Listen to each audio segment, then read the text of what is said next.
जय जगन्नाथ सांग माने आपण समस्ते केमती अछंती आशा करुच्ची प्रभु जगन्नाथ कृपार समस्ते भलरे थिबे। तो यहाँ शीत दिनिया सांग माने देखंतु शीत दिन रे केमती देखा जाउची हमर गार्डन केते बढ़िया बढ़िया घास फूल होईची सोरिष फूल होईची बहुत सुंदर लगुची। आउ तो चलंतु आज गोटे स्पेशल रेसिपी बनेबा जोटा कि रुटी सहित भात सहित खाली मध्य समस्ते खाइबा को बहुत प्रिफर करथांती। तो आज बनेबा आमे कोबी चिली फूलकोबीर चिलीटे बनेबा। तो मु फाइनाली आसिकी आम गार्डन रे पहुँची जाइए। यहाँ देखु गोटे फूलकोबी मु गार्डन रू काटिकी नौची। तो ये ही आम रेसिपीटा आरंभ करवा। आउ वर्तमान शीत जमती जमती बढ़ी बढ़ी जाइए आउ फूलकोबीर रेट मध्य सेमती कमी कमी आसूची। तो आपण समस्ते निहाती थरे घरे बनातु खातु अन्य मानकु खुआतु देखिए बहुत टेस्टी लगिबो। आउ जदि आपण मो चैनल को नुआ देखुचंती तो सब्सक्राइब करंतु। आउ रेसिपीटी जदि भल लगुच तार लाइक करंतु आउ निज सांग साथी प्रियजन मानक सहित शेयर करंतु। तो सांग माने देखि पारथिबे मु एठी फूलकोबी को मीडियम मीडियम पीसेस रे ताकू काटिकी मु भल से धोई नेछि। ताकू प्रथमे आमे टिके हल्का बॉईल कर देबा पाखा पाखी 40 रु 50% ही बॉईल करिबा। मु गोटे पतीला नेछि पतीला रे 2 ग्लास पानी नेछि सेतिरे हाफ चामच मो हळदी गुंड हाफ चामच लूण नै जाइछि। पानीटा भल भाबरे गरम होला पर सेतिरे मु काटिकी धोईकी रखिथिबा फूलकोबी को ऐड कर दउछि आउ ताकू मु 50% बॉईल कर देइछि। तो फाइनाली आमर तो फूलकोबी बॉईल हो जाइए ताको गोटे स्टेनर रे मु ताको वर्तमान छाणी दउछि। देखंतु जेहेतु फूलकोबीटा जितेबाला मु बॉईल करथिली सेतिरे मु टिके लूण देइथिली आउ हळदी देइथिली काहेकि ना फूलकोबीटी आमर अलणा लागिबो नै आ कलर मध्य केते सुंदर आसीबो।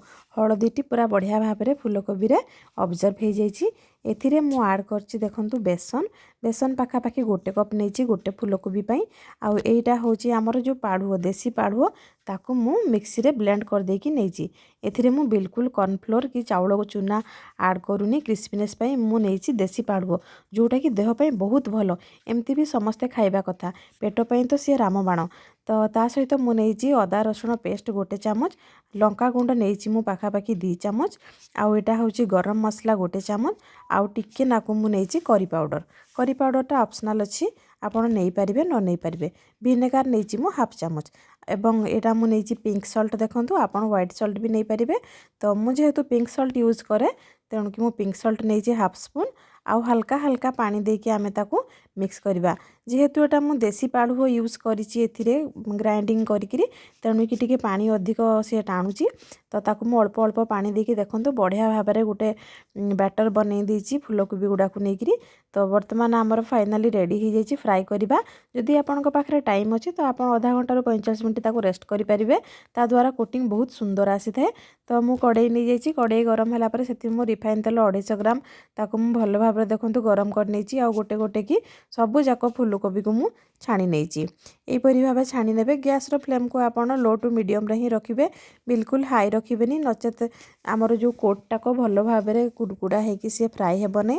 तो फाइनाली सांग माने आपण देखि पारथिबे मु सबु जाक फूलकोबी को केते बढ़िया भाबरे फ्राई कर नेछि।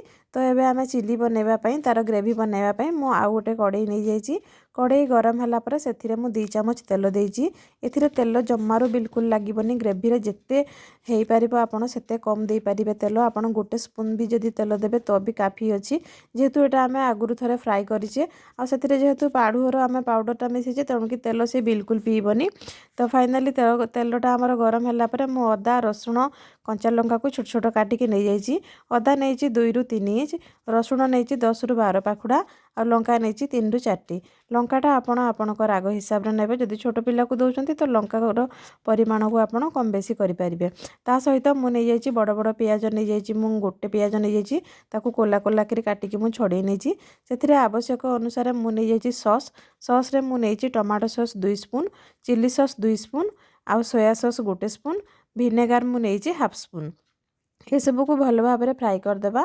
फ्राई कला परे देखंतु तार लुक केते सुंदर आसुची। आ सेथिरे आमे जो रखिथिबा छाणीकी जतेक सबु कोबीर पकोड़ा गुडी को आमे ऐड करदेबा आ ताकू भल भाबरे मिक्स करदेबा। फाइनाली आमर कोबी पकोड़ा तो बहुत बढ़िया भाबरे हो जाइछि। मोटा मोटी भाबरे आमको एठी पाखा पाखी लागिला टाइम 20 रु 25 मिनिट। मु नै जाइछि धनिया पत्र टिके लास्ट को तार फाइनाल लुक देखंतु केते बढ़िया तार कलर आछि कॉम्बिनेशन मध्य बहुत सुंदर अछि धनिया पत्र पियाज ता सहित कोबीर तो जेहेतु एटा शीत दिन तो आपण माने निहाती करिकी खांतु बहुत सस्ता आउ बहुत आसान रे आपन को मिल पारथबो फूलकोबीटा तो यही स्टाइल रे आपण पनीर को बनै पारिबे जे कोनोसी जो आपण चिली बनाउचंती चिकन बनाउचंती ए स्टाइल रे ही आपण बनै पारिबे तो सांग माने खांतु खुआंतु केमती लागिला कमेंट करंतु।